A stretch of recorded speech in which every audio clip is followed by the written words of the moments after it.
தாய் தந்தையாவது இன்னும் ஒரு கனவாக உள்ளதா? அப்போலோ ஃபர்டிலிட்டி தாய் தந்தையாகும் உங்கள் கனவை நனவாக்குகிறது. இலவச ஆலோசனைக்கு கால் செய்யவும் 9953541711. சைக்கிளில் ஓட்டிட்டு போவார் ஈஸியாக. அங்கே ஜிம்மில் எக்ஸசைஸ் பண்ணுவார். அப்படிப்பட்ட காட்சியெல்லாம் ஊடகத்திலையும் பத்திரிகையில் வெளியிட்டார். இங்கே தான் அப்படி செய்கிறான்னா வெளிநாட்டில் போயும் பாட்டு பாடிக்கிட்டே சைக்கிள் ஓட்டுறாரு. அங்கே ஜிம்முக்கு போய் எக்ஸசைஸ் எடுக்கிறாரு. இதுக்காக நீ வெளிநாட்டுக்கு போனீங்க. இன்றைக்கு தமிழ்நாட்டில் புதிய தொழில் தொடங்குவதற்கு தொழிலதிபர்களை சந்திப்பதற்காக வெளிநாடு சென்றுள்ளதாக பத்திரிகைகளில் ஊடகத்திலையும் அரசு செய்து வந்திருக்கின்றன. ஏற்கனவே முதலமைச்சர் திரு ஸ்டாலின் அவர்கள் துபாய் சென்றார். என்ன முதலீடு கொண்டார் என்று இதுவரைக்கும் தெரியவில்லை. ஜப்பான், சிங்கப்பூர் சென்றார். பிறகு ஸ்பெயின் சென்றார். இப்பொழுது அமெரிக்கா சென்றிருக்கின்றார். ஏற்கனவே குறிப்பிட்டேன். இன்றைக்கு மக்களை பாதுகாப்பது காவலர்கள். இன்றைக்கு பயிர்களை வேலி பாதுகாப்பதை போல மக்களை பாதுகாப்பது காவல்துறை அதிகாரி. அந்த காவலர்களுக்கே பாதுகாப்பு இல்லாத ஒரு சூழல் தமிழகத்தில் நிலவி கொண்டிருக்கின்றது. அண்மையிலே அருப்புக்கோட்டையிலே ஒரு சம்பவம். அந்த சம்பவத்தை கண்டித்து பொதுமக்களும் ஆர்ப்பாட்டம் நடத்துகிறார்கள். அந்த ஆர்ப்பாட்டத்திற்கு பாதுகாப்பாக வந்த அந்த அதிகாரி ஒருவர் பெண் அதிகாரி, ஒரு டிஎஸ்பி ரேங்கில் இருக்கிறவங்க. அந்த அதிகாரிகளுடைய தலைமுடியை பிடித்து இழுத்தது எல்லா ஊடகத்திலையும் பத்திரிகையிலும் வந்திருக்குது. இதெல்லாம் கண்டனத்துக்குரியது. அதே குற்றச்செயல் ஈடுபடுகிறவர்கள் பயமில்லாமல் குற்றச்செயல் ஈடுபடுகிறார். ஒரு காவல்துறை உயர் அதிகாரிகளுக்கு இப்படிப்பட்ட நிலைமை என்று சொன்னால் சாதாரண மக்கள் எப்படி நடமாட முடியும் என்பதை, இந்த நாட்டில் நடமாட முடியும் என்பதை நாம் எண்ணி பார்க்கிறோம். அதே காவல்துறைக்கு பாதுகாப்பு இல்லை, மக்களை பாதுகாக்கக்கூடிய காவல்துறைக்கே பாதுகாப்பு இல்லை. மக்களுக்கு பாதுகாப்பு இல்லாத ஒரு சூழ்நிலை தான் இன்றைய ஆட்சியிலே நடந்து கொண்டிருக்கின்றதை நேரத்தில் தெரிவிக்க விரும்புகின்றேன்.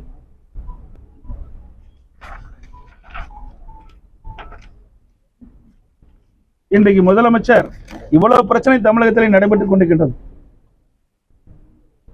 தமிழ்நாடு முதலமைச்சர் இன்றைக்கு தமிழ்நாட்டில் புதிய தொழில் தொடங்குவதற்கு தொழிலதிபர்களை சந்திப்பதற்காக வெளிநாடு சென்றுள்ளதாக பத்திரிகைகளில் ஊடகத்திலையும் அரசு செய்து வந்திருக்கின்றன. ஏற்கனவே முதலமைச்சர் திரு ஸ்டாலின் அவர்கள் துபாய் சென்றார். என்ன முதலீடு கொண்டார் என்று இதுவரைக்கும் தெரியவில்லை. ஜப்பான், சிங்கப்பூர் சென்றார். பிறகு ஸ்பெயின் சென்றார். இப்பொழுது அமெரிக்கா சென்றிருக்கின்றார். எவ்வளவு எத்தனை தொழில் வருவதற்கு புரிந்துணர்வு ஒப்பந்தம் போட்டார்,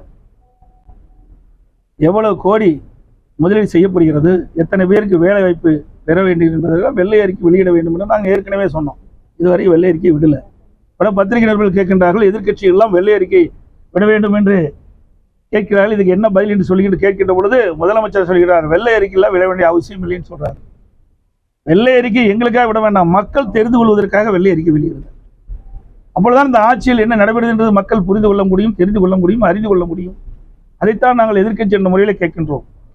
அதோடு இன்றைக்கு ஏற்கனவே தமிழகத்தில் பல தொழிற்சாலைகள் நடைபெற்றுக் கொண்டிருக்கின்றன. அந்த தொழில் நிறுவனத்தில் தான் இப்பொழுது புரிந்துணர்வு ஒப்பந்தம் போட்டிருக்காரு. அந்த தொழிலை விரிவு செய்ய வேண்டும் என்று தான் புரிந்துணர்வு ஒப்பந்தம் போட்டிருக்காரு. அதில் பார்த்தீங்கன்னா அந்த நிறுவனனுடைய பெயர் Nokia, PayPal, yield engineering systems, microchip, Infinix, applied materials, Nike, Optom. இதெல்லாம் ஏற்கனவே பல தொழில்கள் தமிழகத்திலே தொழிற்சாலைகள் இயங்கி வருகின்றன. இதில் தான் மீண்டும் இந்த தொழிற்சாலைகள் முதலீடு செய்வதற்காக இவர் ஒப்பந்தம் போட சொல்கிறார். இது இங்கேயே ஒப்பந்தம் போடலாம். இதெல்லாம் ஏற்கனவே தமிழ்நாட்டில் அந்த தொழிற்சாலை இயங்கிட்டு வருது. இதுக்கு போய் வெளிநாட்டில் போய் ஒப்பந்தம் போடக்கூடிய அவசியம் இல்லை. அதோட ஏற்கனவே எதிர்கட்சியாக இருந்தாங்க, ஆளுங்கட்சியாக இருந்த பொழுது இப்பொழுது இருக்கின்ற தொழில்துறை மந்திரி ராஜா அவர்கள் எதிர்கட்சி வரிசையிலே சட்டமன்ற உறுப்பினராக இருந்தார்.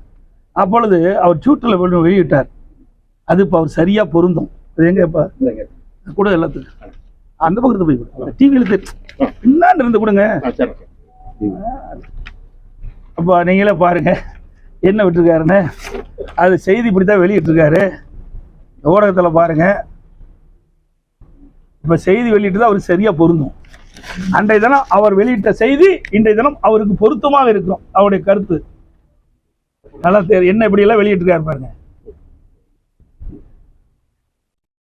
ஆக இன்றைக்கு அவர் வெளியிட்ட அந்த கருத்து அவருக்கு பொருத்தமாக இருக்கும் என்று நான் குறிப்பிடுகிறேன்.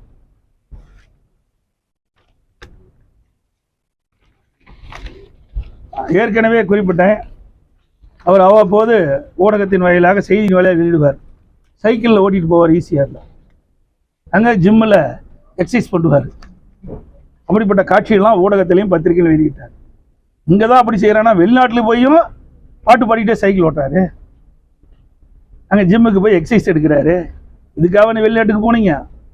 இப்படிலாம் அரசாங்க பணத்தில் இப்படிலாம் வீணடிக்கிறான்னு பாருங்க.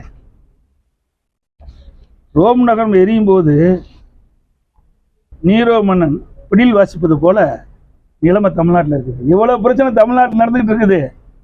இதையெல்லாம் கண்டுக்காம வெளிநாட்டில் போய் பாட்டு பாடிட்டு சைக்கிள் ஓட்டுறதும் அங்கே ஜிம்முக்கு போய் எக்ஸசைஸ் பண்ணுவதும் தான் இந்த முதலமைச்சருடைய பொழுதுபோக்காக இருக்குது. இன்ப சுற்றுலா போயிருக்காரு. தொழில் முதலீட்டு ஈர்ப்பதற்காக போனதாக தெரியல. இன்னொன்றும் எனக்கு கிடைத்த தகவல்கள் பரவலாக பேசப்படுகிறது. வலைதளிலும் செய்திகள் வந்து கொண்டிருக்கின்றன. அவருக்கு உடல்நிலை சரியில்லாத காரணத்தினாலே சிகிச்சை பெறுவதற்காக வெளிநாடு சென்றிருக்கின்றார். அதை உடல்நிலை சரியில்லை என்று சொல்வதற்கு பதிலாக அதை மறைத்து தொழில் முதலீட்டு ஈர்க்க போகிறேன் என்ற ஒரு செய்தியை சொல்லி வெளிநாடு சென்றதாக பரவலான செய்தி. இது அவர் தான் விளக்க வேணும். ஏன்னா பல இடத்துல நாங்கள் பார்க்குறோம். எனக்கு கூட கால் வலி இருந்தது, நான் பகிரங்கமாக சொன்னேன் கால் வலி இருக்குது, நான் ட்ரீட்மெண்ட் பண்ணுறேன்னு. அப்படி எல்லா மனிதருக்கும் உடலில் வந்து அவ்வப்போது ஏதாவது பிரச்சனை ஏற்படும்.